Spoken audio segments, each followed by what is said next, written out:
Vítam vás pri dnešnom výklade karty Malej arkány, karty 3 meče. Číslo 3 v tarote symbolizuje rast, rozšírenie a prejavenie niečoho, čo sa začalo formovať.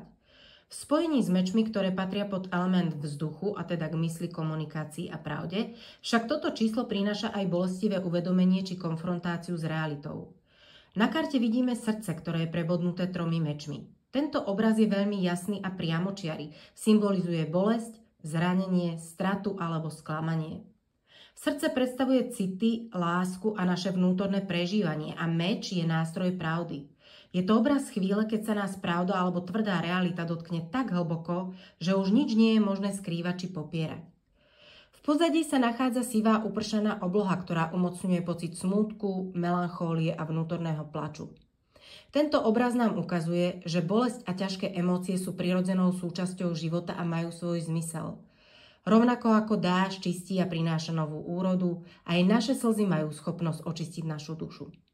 Dôležitú úlohu zohrávajú aj farby na karte. Červená farba srdca symbolizuje vášeň, silné city a životnú energiu, ktorá je však zranená. Modré pozadie pripomína smútok, chlad a bolesť, ale zároveň aj hlbokú múdrosť, ktorú si z týchto skúseností môžeme odniesť.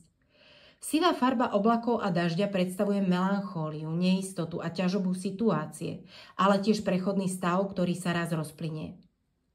Obecne teda karta 3 meče hovorí o zraneniach, ktoré prichádzajú zvonka alebo z našich vlastných myšlienok a slov.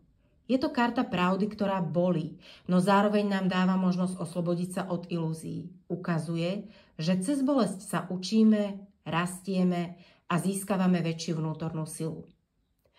Ak vás tento výklad zaujal a chceli by ste sa dozvedieť viac o symbolike tarotu, celý rozšírený výklad karty 3 meče nájdete na mojej stránke, odkaz je dolu v popise pod videom. Ďakujem, že ste dnes boli so mnou a ak vám tento výklad priniesol inšpiráciu, poteší ma, ak dáte videu like a prihlásite sa na odber, aby vám neunikli ďalšie tarotové výklady.